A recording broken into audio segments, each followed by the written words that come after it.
교육부의 여름 사역이 마무리가 되었습니다. 7월 첫째 주 영아부, 유치부를 시작으로 해서 그 다음 주에는 어린이부 성경학교가 진행되었고요. 그리고 지난주 목금토 2박 3일 동안 청소년, 청년부 수련회까지 아주 은혜스럽게 잘 마쳤습니다. 최선을 다한 사역자들과 교사들, 또 총여선교회를 비롯한 성도님들의 수고와 헌신에 진심으로 감사를 드립니다. 어린 아이 하나를 키우려면 마을 하나가 필요하다. 아이를 잘 키우려면 마을 하나가 필요하다. 이 말이 있습니다. 한 사람의 인격이 성숙하게 성장하려면 그만큼 여러 사람들의 돌봄과 배려가 있어야 한다는 것입니다. 교회 교육은 이 말이 더욱 실감나는 현장이기도 합니다. 무더위 속에 힘을 모으고 동참해 주신 모든 분들께 감사를 드립니다. 다음 세대를 잘 교육하는 일은 곧 미래의 희망을 키우는 일입니다. 우리가 다음 세대가 존재하지 않는다면 우리의 미래도 존재할 수 없는 것입니다. 하나님께서는 미래를 위해 일꾼을 키우고 새로운 역사를 이루어 가시는 분입니다. 오늘 본문도 그 내용 가운데 하나입니다. 본문의 배경은 사사시대에서 왕정시대로 넘어가는 과도기입니다. 한 시대를 마감하고 새로운 시대가 시작됩니다. 이 중요한 시기에 하나님은 사무엘이라는 위대한 선지자를, 위대한 일꾼을 세워서 사용하십니다. 당시 모든 것이 혼란하고 불안한 시대였습니다. 종교뿐만 아니라 정치, 사회적으로 지도력이 공백 상태에 있었습니다. 이스라엘 백성들은 신앙의 길을 잃고 방황했습니다. 한마디로 암흑과 절망의 시대였습니다. 그런데 이런 절망 속에서 하나님은 새로운 일꾼을 키우며 희망이 싹트게 하십니다. 오늘 본문을 통해 하나님께서는 어떻게 절망 속에서 새로운 역사를 열어가는지 그것을 살펴보며 은혜를 나누려고 합니다. 사사시대는 왕이 없이 사사라는 특별한 직임을 가진 사람들이 하나님의 명령에 따라 이스라엘을 이끌었습니다.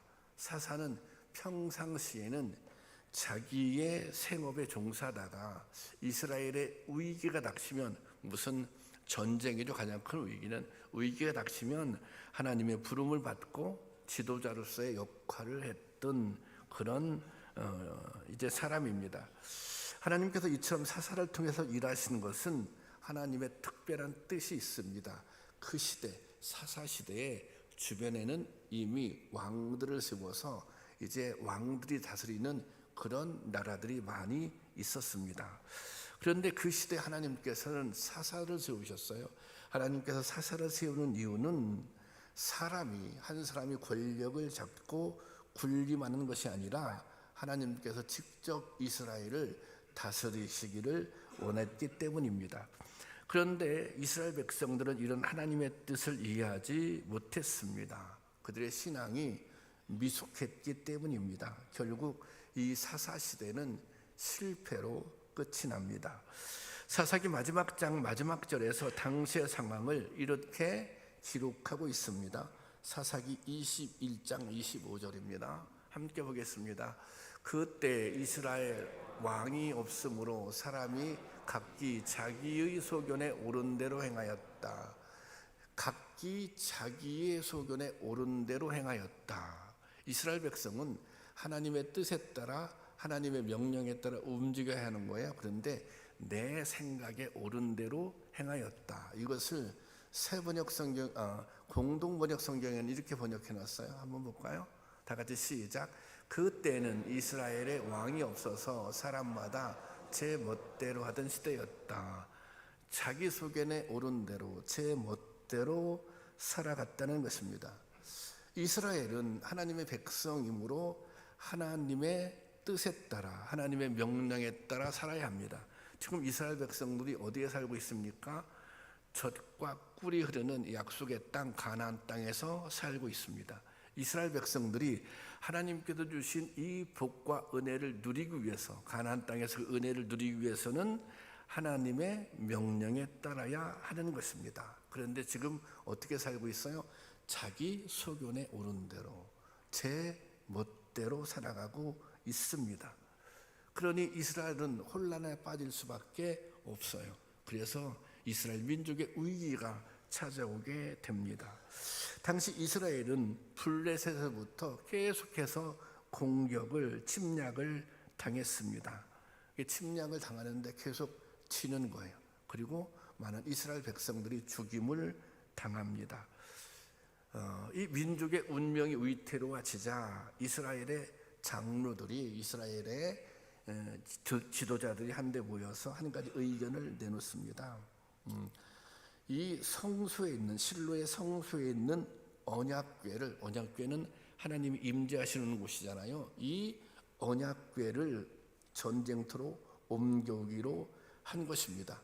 그러면 전쟁에 이길 수 있어. 이 언약궤에 하나님이 함께 하시니, 하나님이 함께 하시면 우리가 전쟁에 이길 수 있겠지. 그래서 그런 결정을 합니다. 언약궤를 전쟁터로 가지고 가자. 그런데 이것은 매우 하나님의 뜻을 거스르는 위험한 행동입니다. 하나님은 이렇게 명령하셨어요. 레위기 16장 2절 말씀입니다. 제가 읽으면서 설명을 해드릴게요. 다음은 그때의 주님께서 모세에게 하신 말씀이다. 모세에게 이렇게 일렀어요. 너는 너희 형 아론에게 죽지 않으려거든. 그러니까 모세가 죽지 않으려거든. 그 뒤에 보면 보통 때에는 휘장 안쪽 거룩한 곳 법궤 덮은 덮개 앞으로 나가지 말라고 일러라. 여기서 법궤는 언약궤예요. 당시의 성막은 지성소와 성소로 구분되어 있었는데 그것은 휘장으로 그 구분을 지어놨어요. 그런데 그러니까 지성소에 들어가려면, 다시 말하자면 법궤, 언약궤 있는 곳에 들어가려면 이 휘장을 이제 휘장 안으로 들어가야 돼. 휘장 안쪽으로 가야 되는 거예요. 그런데 모세에게 너는 휘장 안쪽으로 들어가면 안 된다. 그러면 어떻게 된다? 그러면 죽게 된다. 그렇게 이르는 것입니다. 그리고 뒤에 이렇게 말씀하시죠. 그 덮개 위에 내가 나타나기 때문이다. 그것은 내가 임재하기 위한 거룩한 곳이기 때문에 너희가 함부로, 정말 하나님의 특별한 명령 없이 그곳에 들어가서는 안 되는 거예요.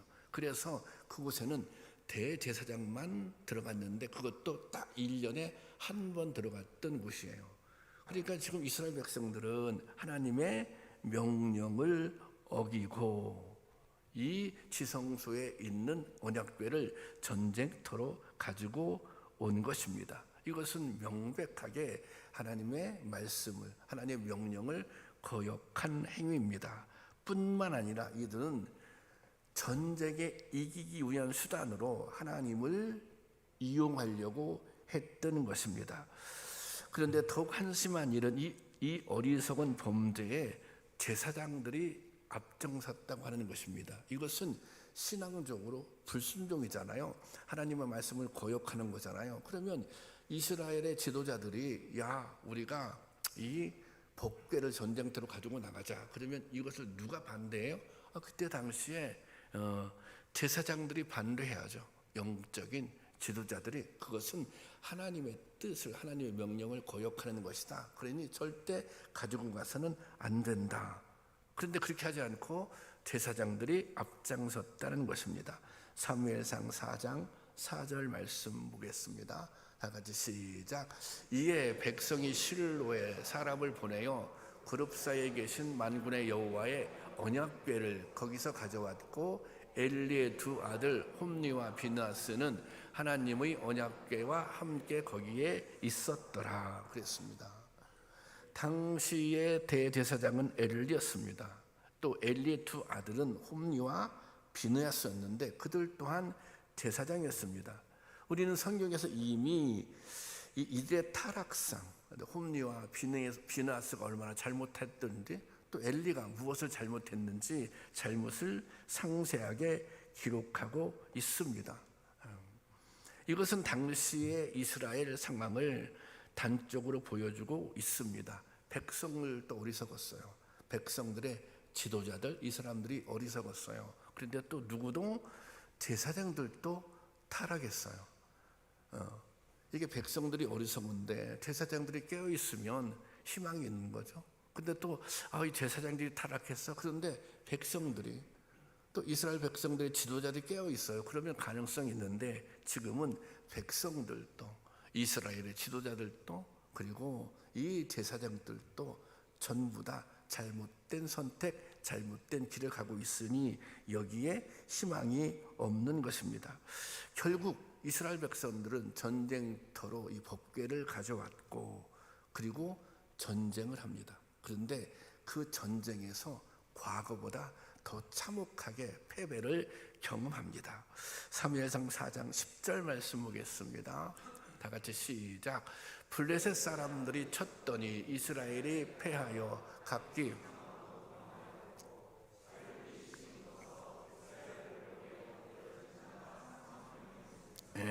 아주 철저하게 패배를 당했어요. 3만 명이 죽었다고 그랬잖아요. 자, 그 다음에 11절 보겠습니다. 시작. 하나님의 궤는 빼앗겼고 엘리의 두 아들 홈리와 비냐스는 죽임을 당하였다. 자, 여기 하나님의 궤를 빼앗겼어요. 그리고 엘리의 두 아들 홈리와 비냐스가 죽임을 당했습니다. 이 전쟁의 결과, 그러니까 이 전쟁은 블레셋과 이스라엘이 싸운 거죠. 근데 나라와 나라가 싸워서 이기고 진 싸움이 아닙니다. 그 고대 그때 당시의 전쟁은 군사력만 겨루는 싸움을 의미하지 않습니다. 그때 당시 모든 나라들은 그들이 섬기는 그 나라들이 섬기는 신이 있었어요. 그래서 전쟁은 무슨 싸움이기도 해서 그 신들의 싸움이기도 했습니다. 그래서 이긴 나라의 신이 더 이제 능력 있는 그런 신이 되는 것입니다. 당시 블레셋이 섬기던 대표적인 우상은 다곤신이었습니다. 다곤신.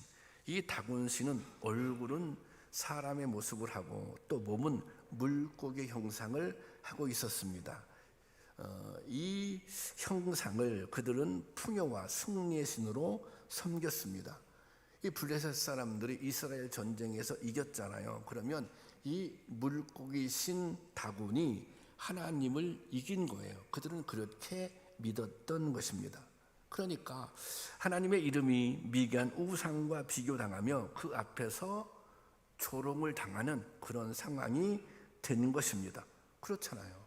법궤도 빼앗기고 이 사람들은 그래 너희 하나님이 얼마나 별 볼 일 없느냐, 무슨 법궤, 무슨 하나님의 임재, 무슨 하나님의 능력, 너희가 믿는 그 하나님은 우리가 섬기는 다곤신만 물고기신만 못하다. 그렇게 이것은 단순히 이스라엘 백성이 조롱받은 것이 아니라 하나님이 조롱받는, 하나님의 이름이 조롱당하는 그런 상황이 된 것입니다. 그런데 여러분, 그것은 단지 그 시대의 상황만이 아닙니다. 하나님을 믿는다고 하는 사람들이 죄를 짓고 어리석은 길을 가게 되면 그것은 언제나 벌어지는 일입니다. 다시 말하자면 우리가 죄를 짓잖아요. 우리가 잘못된 길을 가잖아요. 그러면 우리가 믿는 하나님의 이름이 조롱을 당하게 된다는 것입니다. 세상의 조롱거리가 된다는 것입니다. 그러니까 누구 때문에?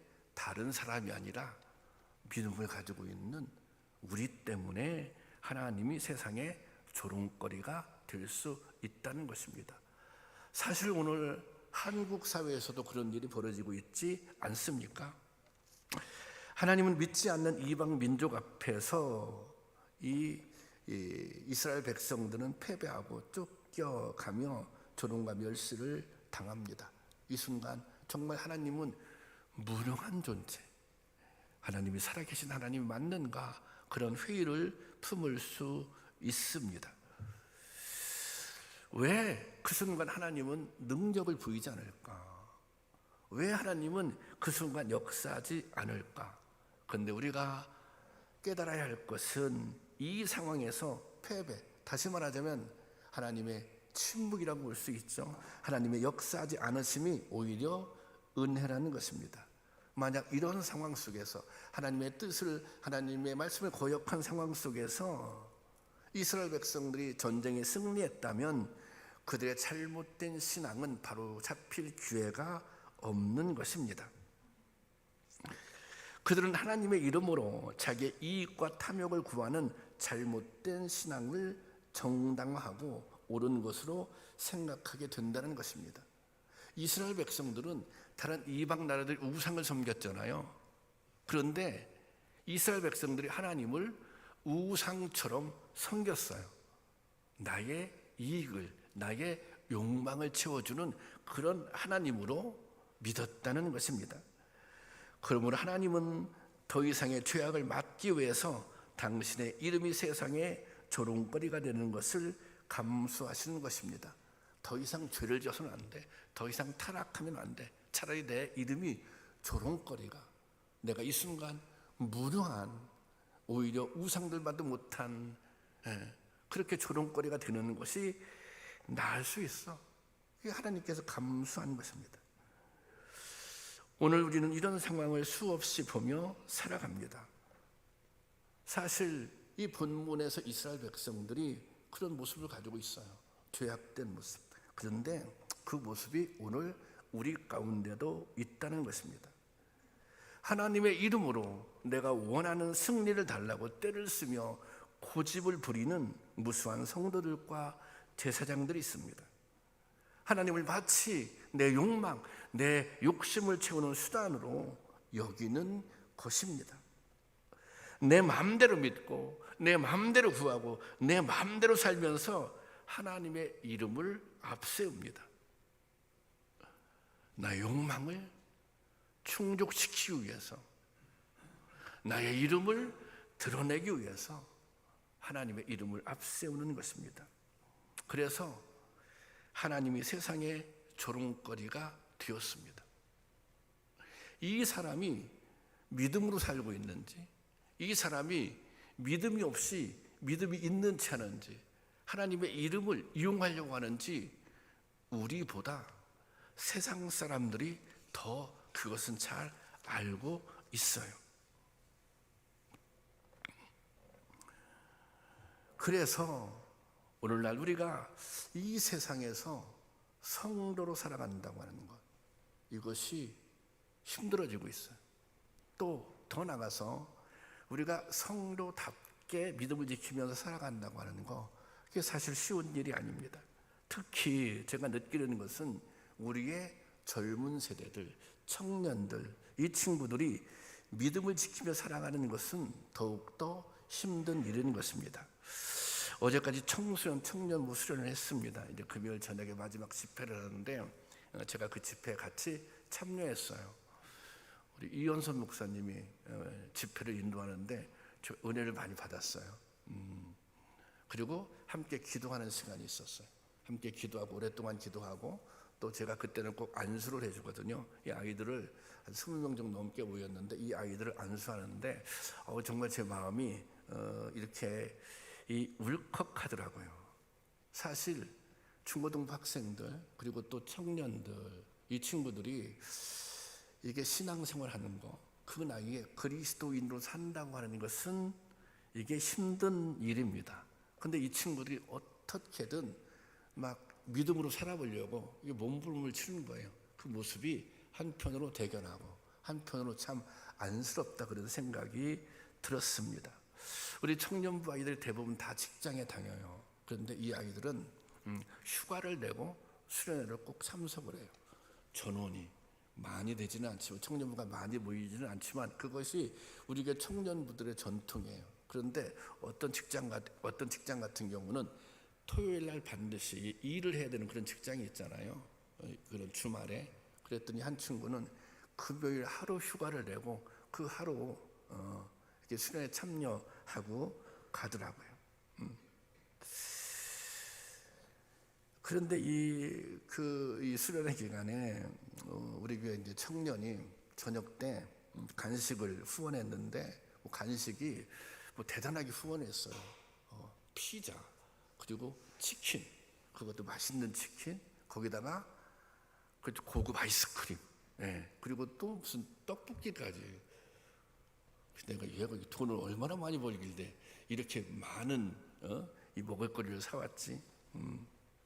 한 30명 정도가 아주 충분히 먹고 남을 수 있도록 그렇게 준비를 해왔더라고요. 그래서 제가 생각했어요. 얘는 왜 그렇게 했을까? 내가 좋은 직장에 다녀서 돈을 많이 버니까 한번 딱 쓰고 싶었을까? 이 친구의 마음은 이런 마음입니다. 본인이 직장에 다니면서 신앙생활 해보니 이것이 쉽지 않다고 하는 것을 안 거예요. 어렵게 시간을 쪼개고 그러니까 노력을 해야 된다는 거예요. 뭔가 스스로 결심을 해야 신앙생활을 할 수 있다는 것입니다. 그리고 때로는 주변 동료들이 있잖아요.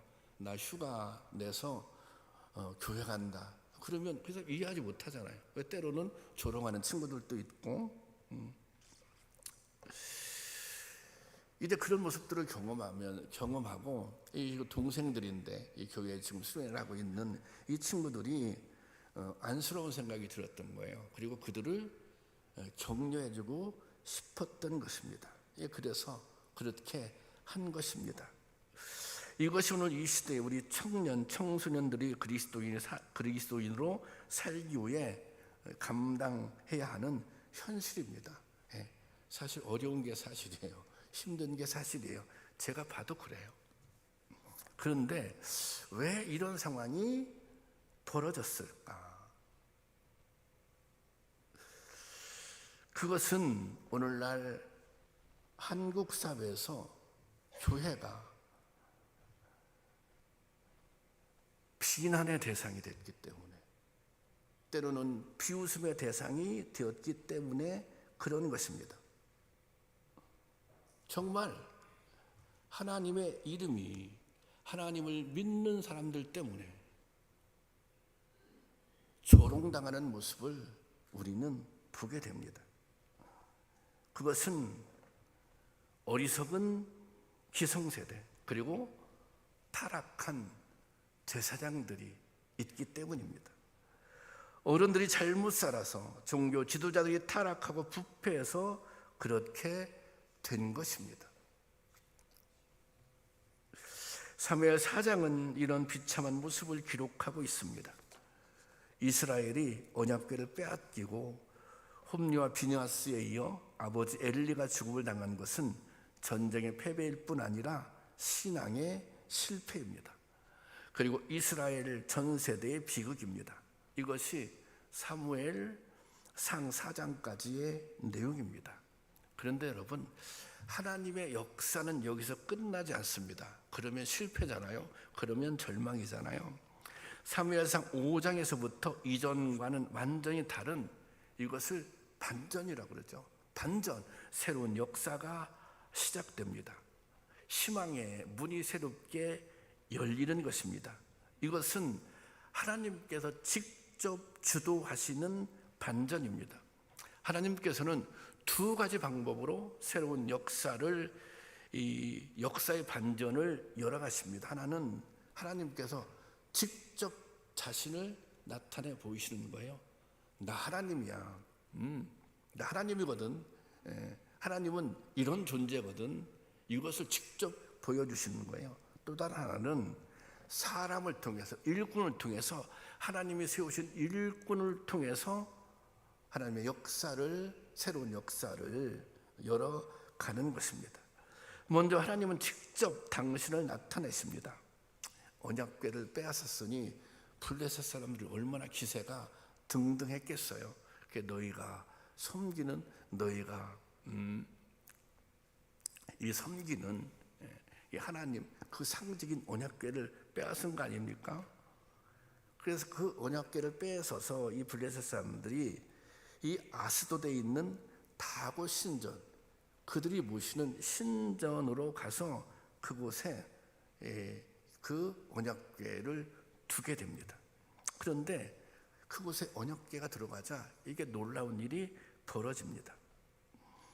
사무엘상 5장 3절 말씀입니다. 한번 보겠습니다. 시작. 아스돗 사람들이 이튿날 일찍이 일어나 본즉 다곤이 여호와의 궤 앞에 엎드러져 그 얼굴이 땅에 닿았는지라. 그들이 다곤을 일으켜 다시 그 자리에 세웠더니 들어가 봤더니 여호와의 궤 앞에, 언약궤 앞에 그 다곤의 일종의 그들이 만든 상, 신상이죠. 그들의 신상 다 엎드러져 있고, 다 그냥 땅에 얼굴을 쳐박고 있는 거예요. 그래서 그들이 깜짝 놀라서 다시 다곤을 일으켜서 그 자리에 세웠어요. 그랬더니 4절 보겠습니다. 시작. 그 이튿날 아침에 그들이 일찍 일어나 본즉 다곤이 여호와의 궤 앞에 또다시 엎드러져 얼굴이 땅에 닿았고 그 머리와 두 손목은 끊어져 문지방에 있고 다곤의 몸통이만 남았더라. 아멘. 언약궤를 다곤 상이 있는 신전에 두었더니 다곤 신상이 완전히 부서지고 땅에 처박힌 것입니다. 그런데 그것뿐만이 아닙니다. 다곤 신전이 있는 지역이 아스돗인데 아스돗에 살고 있는 주민에게도 하나님의 심판이 임했습니다. 사무엘상 5장 6절 말씀 보겠습니다. 시작. 여호와의 손이 아스돗 사람에게 종기와 재앙으로 아스돗과 그 지역을 쳐서 망하게 하니, 혹한 종기의 재앙으로 망하게 되었다.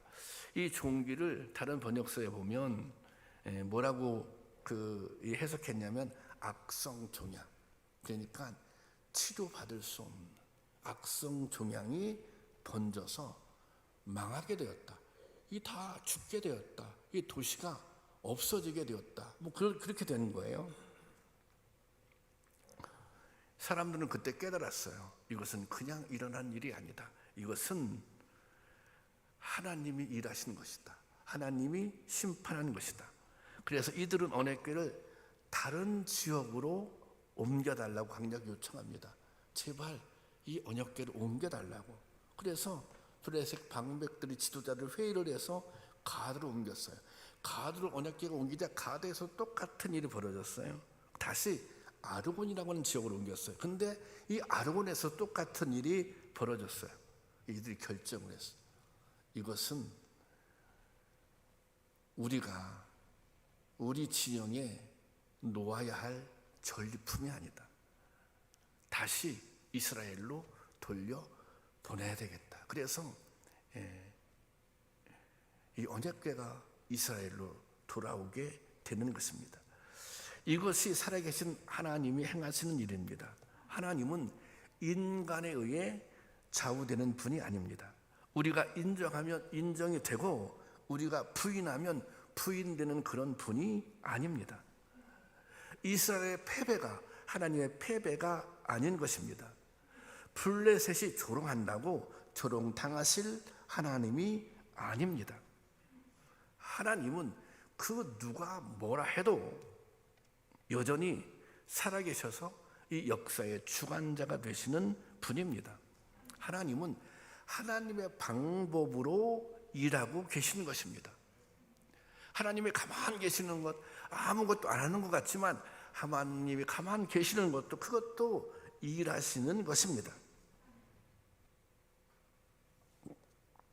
하나님은 하나님의 방법으로 일하고 계십니다.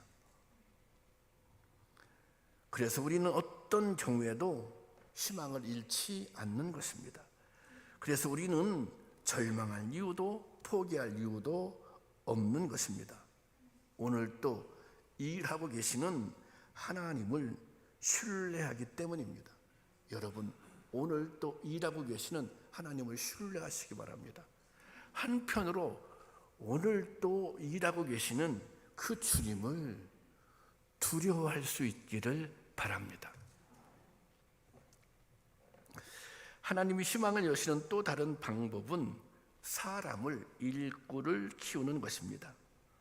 당시 솔로몬 성전이 건축되기 전이므로 이 실로의 성소가 있었습니다. 엘리와 그 아들들이 바로 이곳의 대사장이었습니다. 그런데 이들은 모두 죽었습니다. 성소가 방치되어 있었습니다. 그래서 당시 이스라엘은 신앙뿐 아니라 사회 전반이 모두 공백 상태였습니다. 그런데 이 불안정과 혼란이 마침내 끝이 납니다. 왜 끝이 납니까? 사무엘이 등장하게 된 것입니다. 엘리와 그의 아들들이 하나님의 이름을 욕되게 하고 온 이스라엘 백성들이 자기 생각대로 살아가고 있는 동안, 그러니까 이게 세상의 눈으로 보면 세상의 눈이 그냥 엉망진창이에요. 엉망진창인데 믿지 않는 사람들이 엉망진창이 아니라 믿는 사람들이, 이 종교 지도자들이, 제사장들이 엉망진창이에요.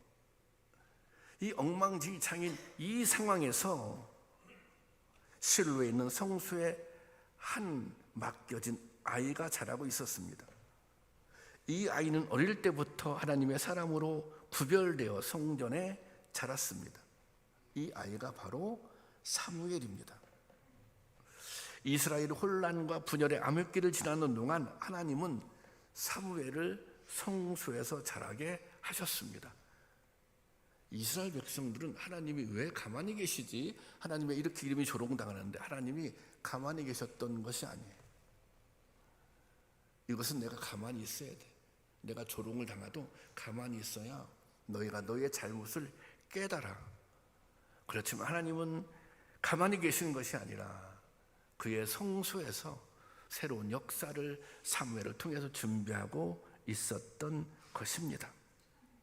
언약궤를 빼앗기고 제사장들이 모두 죽임을 당하는 동안 사무엘은 하나님의 사람으로 성장합니다. 그리고 이 사무엘이 이스라엘 역사 전면에 등장하게 된 것입니다. 오늘 본문 말씀이죠. 사무엘상 7장 3절 말씀 보겠습니다. 3절 거기 시작. 사무엘이 이스라엘 온 족속에게 말하여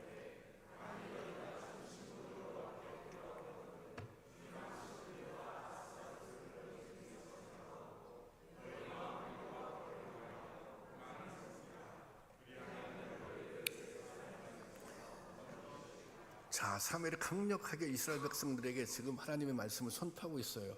너 봤지? 너 이거 봤잖아. 블레셋과 전쟁하면서 어떤 일이 벌어지는지, 하나님이 어떤 분이신지 봤지? 이제 하나님께로 돌아와. 이제 너희들이 섬겼던 그 이방신들 다 제거하고 온 마음을 다해 오직 하나님만 이제 섬겨야 돼. 그래야 너희가 살 길이 열려. 그래야 너희가 블레셋에서부터 구원을 받게 될 것이다. 그 말씀을 선포한 거예요. 그렇게 말씀을 선포하자 이스라엘 백성들이 이렇게 반응합니다. 4절 시작. 이에 이스라엘 자손이 바알들과 아스타스를 제거하고 여호와만 섬기니라. 사무엘이 등장했고 강력한 회개를 선포하고, 그리고 이스라엘 백성들을 다 미스바로 모이게 한 다음에 이제 하나님의 백성으로 다시 설 수 있는 회개와 각성의 성회를 열게 합니다. 이것이 하나님께서 새로운 희망의 역사를 시작하는 방식입니다. 하나님께서는 무언가를 준비하고 계신 거예요. 하나님께서는 하나님의 새로운 역사를 위해서 무언가를 지금 준비하고 계신 거예요. 성소에서 사무엘을 자라게 하셨던 것처럼 저는 오늘 또 하나님께서 하나님의 새로운 역사를 위해서 무언가를 준비하고 계세요. 그런데 어느 곳이, 저는 우리 참기쁨 교회가 하나님이 무언가를 준비하는 그 하나님의 준비의 현장이 될 수 있다고 믿습니다. 제가 성경학교를 보면서 아이들 수련회에 참여하면서, 그래, 이곳에서 사무엘들이 자랄 수 있는 것이지 이 시대에.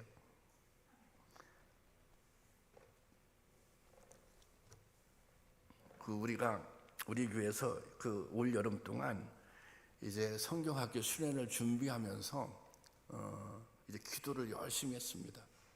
중보기도 어떻게 했냐면 한 달 동안 순서를 정해서 교사들, 또 시간 있는 분들, 낮에 할 수 있는 분들은 낮에 하고 밤에 할 수 있는 분들은 밤에 해서 한 달 동안 릴레이 기도를 했습니다. 그래서 베델 성전에서 했는데, 베델 성전에서 제가 이렇게 기도문을 이게 장장 4페이지에 걸쳐서 만들어서 이제 이걸 가지고 기도하는 거예요. 기도하고 또 출석부를 만들어서 자기가 기도한 시간, 그리고 또 여기 보면 이 기도의 제목들, 여기 조하나 집사님 딱 보이는데, 모든 과정 모든 이들에게 함께하여 주세요. 제가 한번 어떤 일이 있었냐면, 우리 이제 집사님인데 그분은 새벽기도 못 나와요. 직장 생활을 멀리 무슨 경기도에 하고 그러니까. 근데 갑자기 새벽기도하고 새벽기도 깜짝 놀랐어. 그러면 어떤 데 새벽기도 나와요? 무슨 문제가 있으면 새벽기도 나오잖아요. 갑자기 무슨 기도 제목이 생기면. 그래서 걱정이 돼서 이제 전화를 걸려고 했더니 집사람에게 아무개 성도님이 나왔는데, 집사님이 나왔는데 이 새벽기도 안 나와주시던 분이 나왔어. 이 걱정이 돼. 무슨 일 있나 그랬더니 이 중복기도에 참여하기 위해서, 그 집사님은 새벽밖에 할 시간이 없어서 낮에는 직장 갔다고 저녁에 늦게 오니까, 그래서 참여했다는 거예요. 그것 좀 한번 사진 좀 보여줄래요? 내가 그 사진 넣는 게 있거든. 그 이름 막 이렇게 해놓은 거 없어? 맨 마지막 봐봐. 그럼 없는 것으로 하고. 더워서 증발했나 보다. 9시 예배는 사용을 했는데, 그건 뭐냐면 그 참석한 분들이 매일 와서 이렇게 이 순서 맞게 쭉 해놓은 거예요. 한 달 동안 이 일을 했다고요. 저는 이렇게 믿습니다. 하나님이 새로운 역사를 준비하시잖아요. 성소에서 하나님이 새로운 역사를 준비하고 계시는 거예요. 참기쁨 교회에서. 무엇을 통해서? 우리의 그런 기도를 통해서 준비하고 계시는 것입니다. 하나님은 엘리야 시대에 7,000명의 선지자를 숨겨놓았습니다. 가장 암울했던 사사 시대에 사무엘을 성소에서 자라게 하시며 희망의 싹을 틔워주셨습니다. 그때뿐만이 아니라 오늘 우리 안에도 이런 하나님의 역사는 계속되고 있는 것입니다.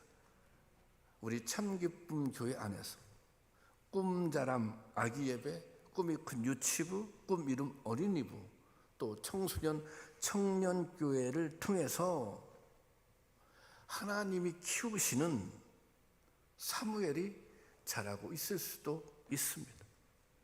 또 우리의 중보를 통해서, 우리의 기도의 헌신을 통해서 그렇게 자라날 수 있는 것입니다. 저는 오늘 우리가 이 하나님의 희망을 키우는 하나님의 역사에 한 역할을 감당하고 있다고 믿습니다.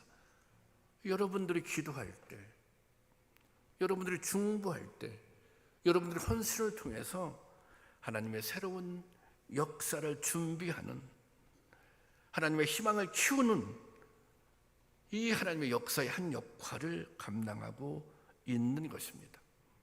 여러분, 어떤 상황에서도 하나님의 역사는 중단되지 않습니다. 이것이 우리의 희망인 줄 믿습니다. 하나님이 어떻게 일하실지, 어떤 계획 속에 어떤 역사를 열어갈지 우리는 알 수 없습니다. 때로 우리의 지혜로 알 수 없습니다. 하지만 우리는 하나님의 일하심을 믿습니다. 또 하나님의 선하심을 신뢰합니다. 여러분, 하나님은 오늘 또 일하고 계십니다. 오늘 또 선한 역사를 이루시고 희망을 자라게 하십니다.